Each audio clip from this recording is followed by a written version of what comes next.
استووا اعتدلوا أقيموا صفوفكم وتراصوا وسدوا الخلل. حرم مکی کے امام نے گہار لگائی، سیدھے کھڑے ہو جائیں، کندھے سے کندھا ملا لیں، صفوں میں کوئی خالی جگہ نہ بچے۔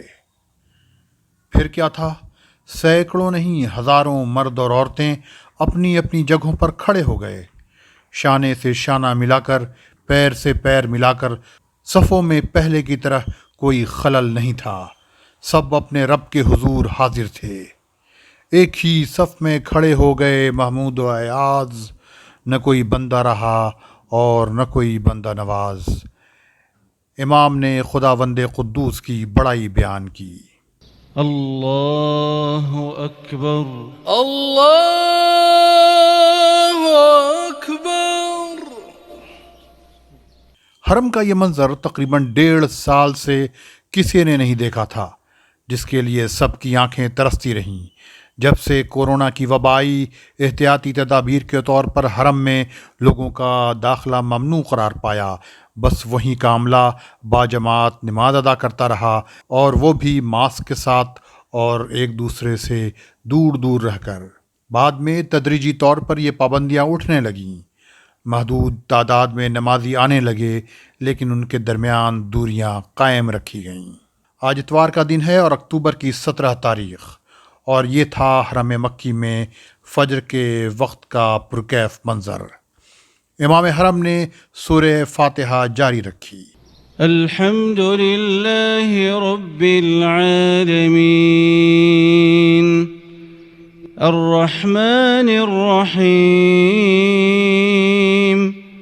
حمد و شکر ہے اس کا جو تمام جہانوں کا رب ہے، جو رحمان و رحیم ہے۔ پورے حرم میں سکون تھا، صرف رب ذوالجلال کی بڑائی بیان کی جا رہی تھی۔ کبھی کبھی چڑیوں کی چہچہاہٹ سنائی دیتی، شاید وہ بھی اس پرکیف منظر سے محظوظ ہو رہی تھیں اور اپنے خالق کی تسبیح بیان کر رہی تھیں۔ لوگ، مرد اور عورتیں اپنی اپنی مخصوص جگہوں پر امام کے پیچھے کھڑے تھے۔ حرم میں پوری آزادی کے ساتھ نماز ادا کرنے کی توفیق سے کسی کے آنکھوں میں آنسو تھے، کوئی ہچکیاں لے رہا تھا، کوئی لرز رہا تھا۔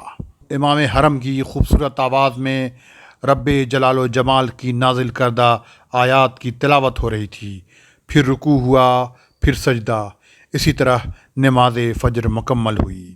سب اس کعبے کے سامنے اس کے رب کے شکر گزار تھے جس نے انہیں یہ اعزاز بخشا۔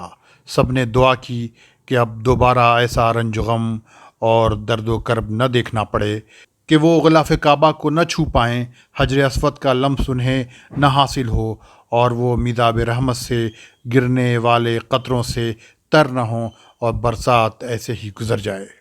سعودی عرب میں آج سے ماسک اور فزیکل ڈسٹنسنگ کی پابندی بڑی حد تک ختم ہو چکی ہے۔ اگر کوئی پابندیاں بچی ہیں تو ان کے لیے جنہوں نے کورونا کی دونوں ویکسینز ابھی تک نہیں لی ہیں، یا وہ کسی عذر کی وجہ سے یہ دونوں ڈوز نہیں لے سکتے۔ تاہم سعودی حکومت کا مشورہ ہے کہ وہ احتیاطی تدابیر ذاتی طور پر لازماً برتیں اور عمرے اور حرمین آنے جانے کے لیے اعتمرنا اور توکلنا ایپس کا استعمال کرتے رہیں۔ جن لوگوں نے اب تک دونوں ویکسینز نہیں لی ہیں ان پر پابندیاں برقرار ہیں۔ وہ حکومت یا پرائیویٹ اداروں کے دفاتر میں داخل نہیں ہو سکتے اور نہ پبلک ٹرانسپورٹ کا استعمال کر سکتے ہیں۔ ملک کی دوسری مسجدیں بھی نمازیوں کے لیے پوری طرح کھلی ہیں، لیکن سعودی انسپکٹرز کی نگرانی کر رہے ہیں تاکہ احتیاطی تدابیر کا خیال رکھا جائے۔ ان مسجدوں میں ماسک اور فزیکل ڈسٹینسنگ جاری رہے گی۔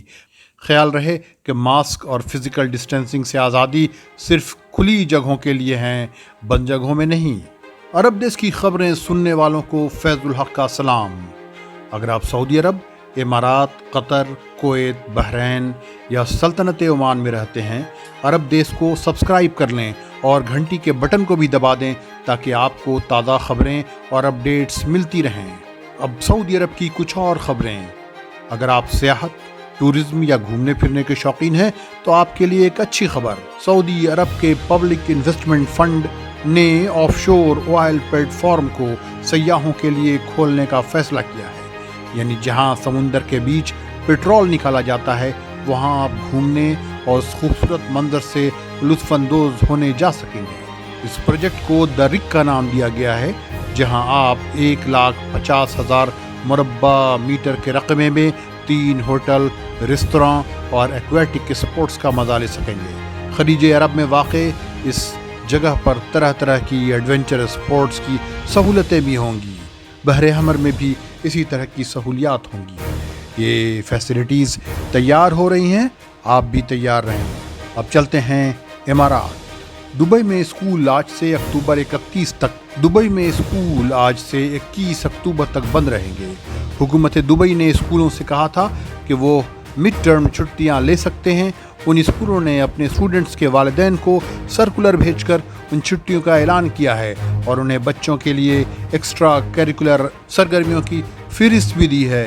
اب آپ فیصلہ کریں کہ آپ کس کس طرح کی سرگرمیوں میں حصہ لیں گے، یقیناً بچوں کے ساتھ یا صرف گھومنا پھرنا پسند کریں گے۔ ابوظبی کے اسکولوں سے کہا گیا ہے کہ وہ 16 سال سے کم عمر کے اسٹوڈنٹس کے لیے کورونا کی ویکسینز لازمی نہ کریں۔ ابوظبی کے محکمہ تعلیم نے بلو اسکول انیشیٹو شروع کیا ہے تاکہ اسکولوں کو کورونا سے پہلے والے معمول پر بحال کیا جا سکے۔ ابوظبی کی ایک عدالت نے ایک اسپتال کو حکم دیا ہے کہ وہ ایک 27 سالہ نوجوان کو میڈیکل ایرر کے لیے معاوضے کے طور پر 5 لاکھ درہم ادا کرے۔ اس اسپتال پر الزام ہے کہ اس کے ڈاکٹروں نے اس نوجوان کے مرض کی تشخیص میں دیر کی، جس کی وجہ سے اس کے بائیں ٹیسٹیکلز کے ٹیشوز بیکار ہو گئے اور اسے نکالنا پڑا۔ دبئی کی ایک عدالت نے خلیجی عورت پر 2 لاکھ درہم کا جرمانہ عائد کیا ہے۔ اس کا جرم یہ قرار پایا ہے کہ اس نے اپنے شوہر کا فون نمبر اور اس کے گھر کی تصویر سوشل میڈیا پر پوسٹ کی تھی، جبکہ دونوں میاں بیوی کے درمیان پہلے سے ہی اختلاف اور طلاق کا معاملہ عدالت میں چل رہا تھا۔ اس 40 سالہ خاتون نے اپنے شوہر کے درمیان بات چیت کا ٹیکسٹ بھی انسٹاگرام پر ڈال دیا تھا، جس کے بعد یہ معاملہ بھی عدالت پہنچ گیا۔ اب چلتے ہیں کویت میں پولیس نے ایک ایشیائی شخص کو شراب کی بوتلوں کے ساتھ گرفتار کیا ہے۔ اس کے پاس سے شراب بنانے کے ساز و سامان، اسٹیکرز اور خالی بوتلیں بھی برآمد ہوئی ہیں۔ ایک غیر ملکی بیان پیلس کے سامنے ملک فہد روڈ پر ایک سڑک حادثے میں ہلاک ہو گیا۔ اس حادثے میں 3 دیگر افراد زخمی بھی ہوئے جنہیں اسپتال میں داخل کیا گیا۔ اللہ حافظ۔